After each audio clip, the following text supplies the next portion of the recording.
Hello बच्चों, चलो इस प्रश्न को पढ़ते हैं। इस प्रश्न में पूछा गया है ठोस उत्प्रेरक के लिए निम्न में से कौन से सत्य कथन हैं। ए कहता है कि यदि अभिक्रियक दूसरा उत्प्रेरक उपयोग में लाने पर अलग उत्पाद दे सकता है। दूसरा बी कहता है कि आपके पास में उत्प्रेरक अभिक्रिया का डेल्टा एच परिवर्तित नहीं करता है। सी कहता है अभिक्रियाओं के उत्प्रेरण हेतु भारी मात्रा में उत्प्रेरक की आवश्यकता होती है। डी कहता है ठोस उत्प्रेरक की उत्प्रेरण क्रिया रसोवशोषण की प्रबलता पर निर्भर करती है। तो चलो हमारे पास में इस प्रश्न की मुख्य अवधारणा को सीखते हैं। मुख्य अवधारणा, तो मुख्य अवधारणा के अंदर हमारे पास में यहाँ पर क्या हो रहा है, ठोस उत्प्रेरण के बारे में बात कर रहे हैं। ठोस उत्प्रेरक, तो ठोस उत्प्रेरक होता है तो उत्प्रेरक क्या होता है, सबसे पहले ये देख लेते हैं। उत्प्रेरक अभिक्रिया में भाग नहीं लेता है। अभिक्रिया में भाग नहीं लेता है, नहीं लेता है। यह सक्रियण ऊर्जा के मान को, यह सक्रियण ऊर्जा के मान को क्या कर देता है, ऊर्जा के मान को, ऊर्जा को कम कर देता है, कर देता है, जिससे अभिक्रिया का रेट, अभिक्रिया की दर बढ़ जाती है। क्या हो जाती है, बढ़ जाती है। ठीक है। और अगर आपके पास में उत्प्रेरक दूसरा उपयोग में लाएंगे तो उत्पाद को प्रभावित नहीं करता है। यह उत्पाद को प्रभावित, उत्पाद को प्रभावित नहीं करता है, प्रभावित नहीं करता है। ठीक है।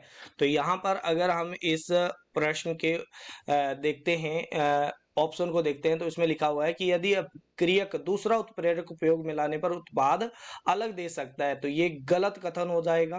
क्यों हो जाएगा, क्योंकि जो उत्प्रेरक होता है वो सिर्फ और सिर्फ क्या कर देता है, सक्रियण ऊर्जा को कम कर देता है, अभिक्रिया की दर को बढ़ाता है, न कि आपके पास में उत्पाद अलग लेता है। ठीक है। तो अगर दूसरा उत्प्रेरक लोगे तो अभिक्रिया की दर चेंज हो सकती है, उत्पाद वही का वही रहेगा। अब कहता है उत्प्रेरक अभिक्रिया का डेल्टा एच परिवर्तित नहीं करता है। तो अगर हम इसका ग्राफ देखते हैं, ठीक है, तो यहां पर आपके पास में ये है ऊर्जा, और नीचे आपके पास में अभिक्रिया के होने की आपके पास में समय के साथ में अगर कर देते हैं यहां पर, तो यहां पर आपके पास में देखा जाए तो ऊर्जा है, ये आपके पास में रिएक्टेंट जो है उसकी ऊर्जा है, और ये आपके पास में बिना उत्प्रेरक की उपस्थिति के अंदर अभिक्रिया हो रही है। ये क्या है, ऊर्जा है किसकी, प्रोडक्ट की। ठीक है। ये रिएक्शन प्रोग्रेस की मध्य ग्राफ है। अगर मैं उत्प्रेरक की उपस्थिति में करवाता हूं तो उत्प्रेरक की उपस्थिति में ये क्या कर देता है, सक्रियण ऊर्जा को क्या कर देता है, कम कर देता है। सक्रियण ऊर्जा, पहले सक्रियण ऊर्जा थी वो ये थी, ये आपके पास में ऊर्जा है वो सक्रियण ऊर्जा है, ये आपके पास में ई ए है। और अभी जो आपके पास में अल्टरनेट पाथ प्रोवाइड करवाया है किसने, वो आपके पास में करवाया है किसने, उत्प्रेरक ने। तो ये आपके पास में क्या हो जाएगा, ई ए डैश हो जाएगी, यानी उत्प्रेरक की उपस्थिति में। ठीक है। अब यहां से अगर हम देखें तो ये जो आपके पास में ऊर्जा का जो गैप है, ये डेल्टा एच है, ये आपके पास में एंथैल्पी परिवर्तित इससे चेंज नहीं होती है। तो ये बिल्कुल सत्य कथन है। ये क्या है, आपके पास में एक सत्य कथन है। ठीक है। तो बी वाला क्या हो जाएगा, सत्य कथन हो जाएगा। अब अगर डी की, सी की बात करते हैं, तो भारी मात्रा में उत्प्रेरक की आवश्यकता होती है, ये भी आपके पास में क्या होता है, गलत कथन होता है। उत्प्रेरण हेतु कम मात्रा भी आपके पास में उत्प्रेरित करवा सकती है। और ठोस उत्प्रेरक, अब ठोस उत्प्रेरक क्या होता है, जैसे ये ठोस उत्प्रेरक है, तो ठोस उत्प्रेरक क्या होता है, आपके पास में जो अभिकारकों को अपनी सतह पर क्या कर लेता है, अवशोषित कर लेता है, जिसकी वजह से अभिक्रिया तेज हो जाती है, जिसको हम रसोवशोषण बोलते हैं। क्या होते हैं आपके पास में, ये अधिशोषण का एक प्रकार है।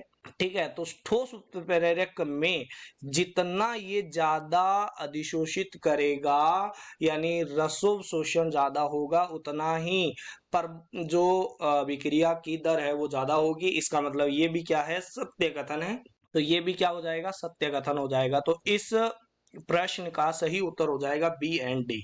आशा करते हैं मुख्य अवधारणा के आधार पर आपको इस प्रश्न का उत्तर समझ में आया होगा। धन्यवाद।